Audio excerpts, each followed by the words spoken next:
Welcome home. It's November the 1st, and the episode title is Civil Disobedience and Terms and Conditions. Ah, did you hear that? Intro music. Yours truly managed to forget to add that last week. Did you notice? Anyway, moving on. Eric Blenley won the RPG Publisher Spotlight this month. Eric doesn't know yet because it's only gone the 1st of November and I've just calculated who our patrons voted for. Here in the UK, the 5th of November is Guy Fawkes Night, where we celebrate the gunpowder plot or the foiling of the gunpowder plot. And it got me wondering why so few fantasy RPGs have any sort of similar celebration in their setting.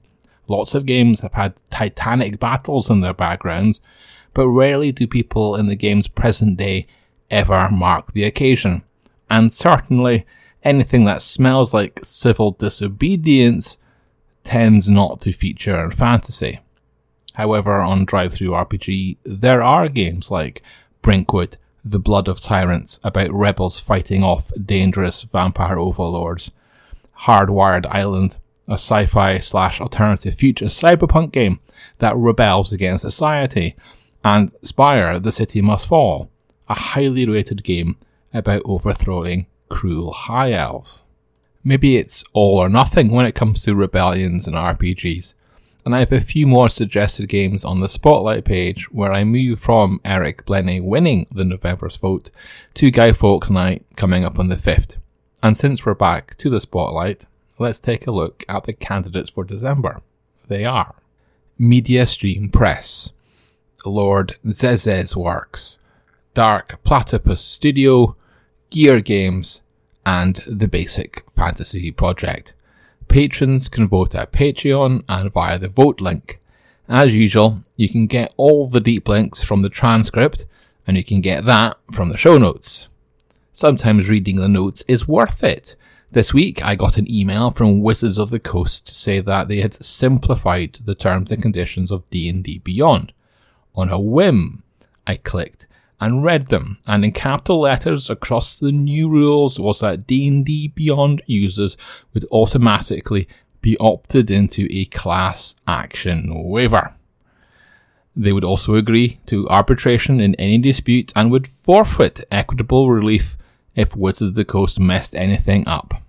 Well, I suppose good on Wizards for putting the big news in capital letters on the T&Cs, but I think that email lowballed the significance of the legal update. And the new T&Cs also obscure the fact that you can opt out if you email the right address quickly enough. Some followers on social media have told me they are going to cancel their D&D Beyond account. But to be honest, I really have not seen that much of an upset about these new rules. I suspect it's because people aren't worried. The worst case scenario of D&D Beyond users is, and this is frustrating but not life affecting, it'll be data loss. If your favourite character is deleted, you can recover and move on. And look, we've just made it through Halloween and there are plenty of bundles and other offers marking the day. If you are a publisher or a retailer who managed to avoid emailing people with pun-laden specials, then well done. I'm going to highlight the Modifius, who have made a good tradition of doing free material for their World War and Lovecraft mashup, the TTRPG Achtung Cthulhu. This year they have two freebies. One is the monster book Arctic Abominations, and the other is the adventure A Cold Day in Hell. A company that also got my attention this week for doing good is Geek. They operate the immortal MMORPG RuneScape. Right now, there's a community vote on microtransactions. You know, a little money spent here and there to get a little thing. But it soon adds up and the smell of pay-to-win grows. In RuneScape, it's a system called Treasure Hunter that's unpopular. And if 100,000 people vote for it to be removed, then Geek will remove it. That's a big vote, but it would give Geek clarity on how unpopular the feature really is, or whether the protests are coming from just a vocal few. We had MCM Comic Con London this week, and I think the big news was that Final Fantasy VII Part 3, the remake, hasn't been cancelled. At the event, the Jennifer Hale, aka Mass Effect's FemShep, predicted AI was coming, but that human voice actors would be around for many years. Carl Urban told fans of The Boys that in season 5 we'll find out about his character Scar, and attendees were treated to the longest screening of Predator Badlands yet. Also in entertainment, Bronwyn spotted the latest One Piece poster, and the news that we'll have to wait until March 10th to see the series. On the poster, we have Luffy alone in a bleak island. Drum Island? Probably.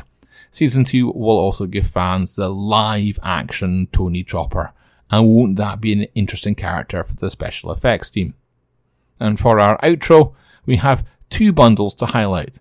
The first is Bronwyn's write-up of the Critical Role comic collections at Humble. That's a chance to get them all for just over a tenner.